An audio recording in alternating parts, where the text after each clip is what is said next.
like to buy that, but it would cost me an arm and a leg. Generally speaking, it would be very expensive.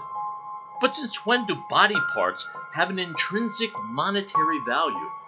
For those of you out there with a sense of the macabre, I bet you're thinking of a young doctor who had to requisition body parts for his experiments. What a filthy job. Could be worse. How? Could be raining. And that young doctor's name was Victor Frankenstein. That's Frankenstein. Yeah, whatever. His experiments culminated in the creation of his monster.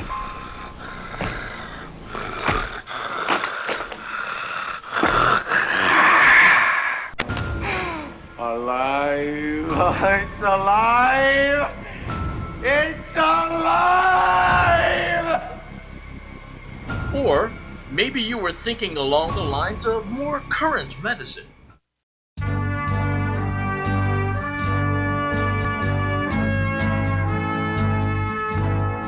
Where reconstructing hips and knees will cost the average person no small amount of change.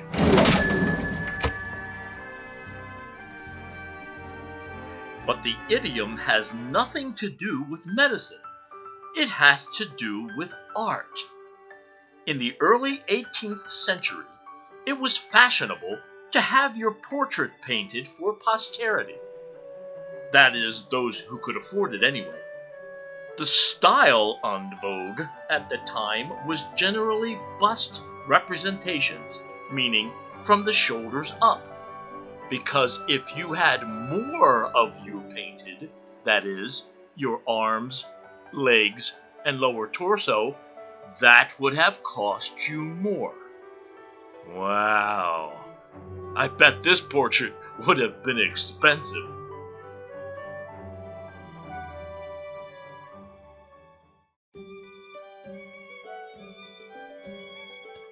A very literal, descriptive analogy. But first, an architectural lesson. A belfry is the uppermost aspect of a church steeple, where they keep the bells. Next, an anatomy lesson. Your head is the uppermost structure of your body, where you keep your brains.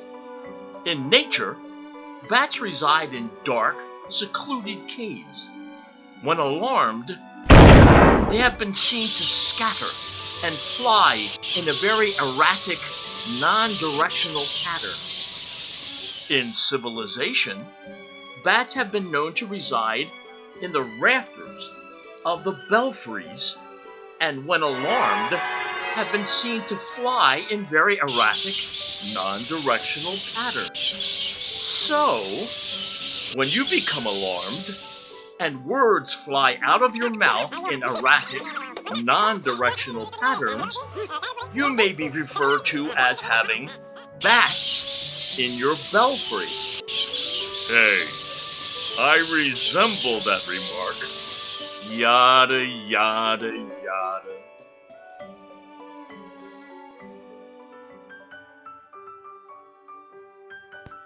Hey, did you hear about John? No, what? Well, he just kicked the bucket. A euphemism or slang term meaning to die. But when you're dead, you can't move anything. You're not going to be able to kick anything. Well, unless you're a zombie. I used to play kick the can when I was young, but I don't remember anyone dying from that. The origin of the term can be traced back to John Badcock's Book of Slang from 1823, in which he describes a suicide by an individual who hung himself by a beam after standing on a pail or bucket. Kicking the bucket away precipitated the achievement of said feat. This in turn gave rise to the expression of bucket lists, that is, a list of items one wants to see or do before one dies. I don't remember writing this one down!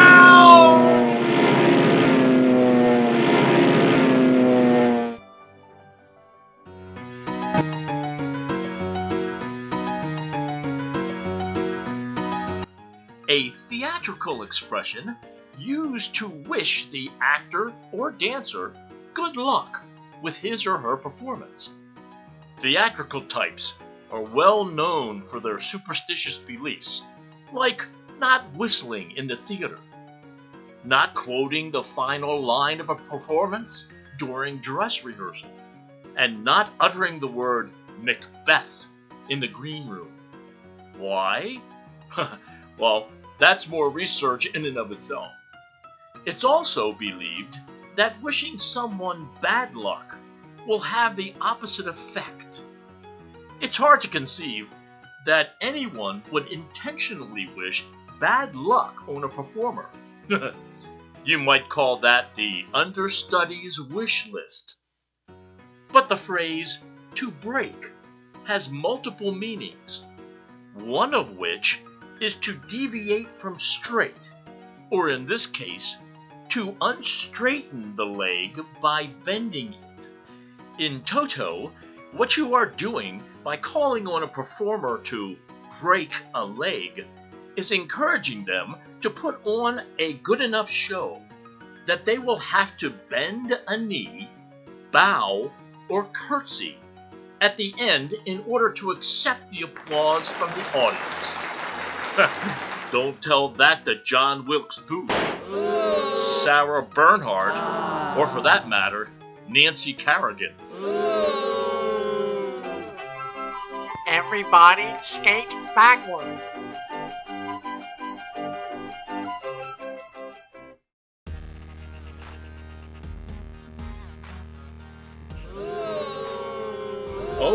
Okay, I can hear the collective naysayers out there in the ether. This isn't an idiom, it's too straightforward. Really? Let's take a look.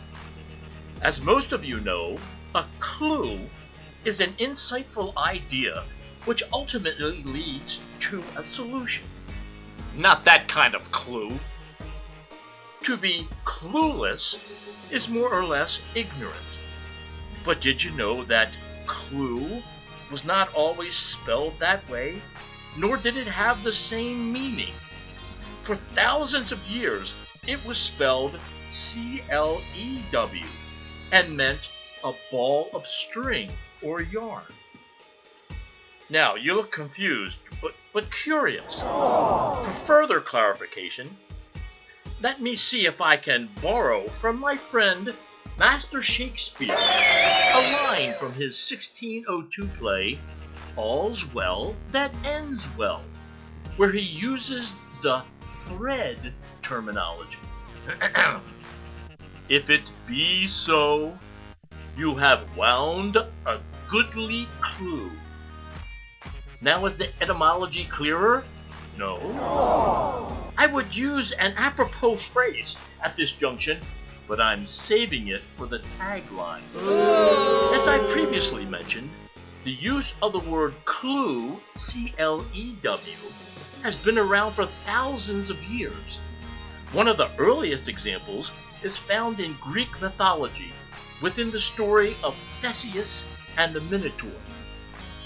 The Minotaur was a creature with the body of a man and the head of a bull that was kept prisoner in an inescapable labyrinth on the Isle of Crete by King Minos, who would periodically sacrifice Athenians to it to placate a curse.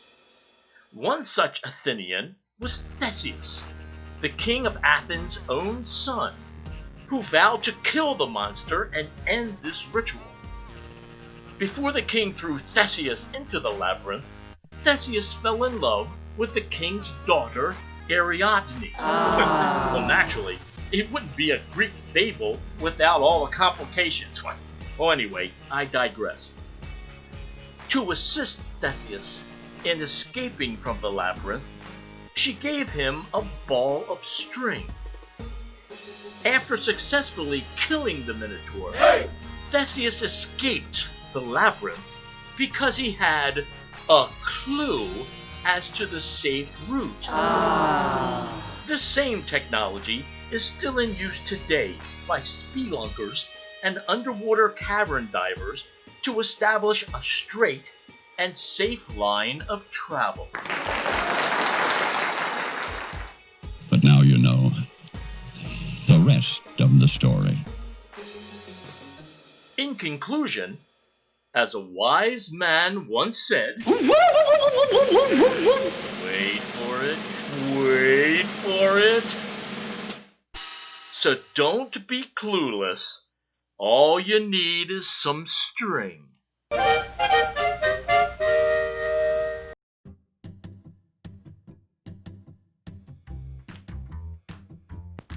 This one comes to us from our friends across the pond. And if you've ever been to England, you know you hear this constantly, and it really sounds quirky. It's an expression used to connotate success and that everything's all right. For example, you walk into a room, flip the switch, and Bob's your uncle, there's light. Or, the prisoner slipped the guard $20, and Bob's your uncle, he was free.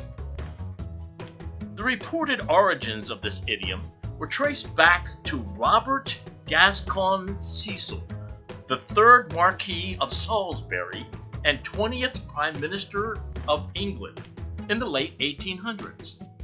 It was said that his influence was so widespread that if you just mentioned his name, doors, otherwise closed to you, would be opened. He was notorious for his nepotism in getting his nephew, Arthur Balfour, appointed to several political posts, including Prime Minister, when prior to said appointments, he showed no interest in or talent for these positions. We here in the good old US of A can appreciate that type of favoritism and influence peddling. After all, we do have Hunter, but we have a slightly different way of expressing it. Just ask Hunter. He'll tell you, "Hey, no problem, man. Joe's my dad."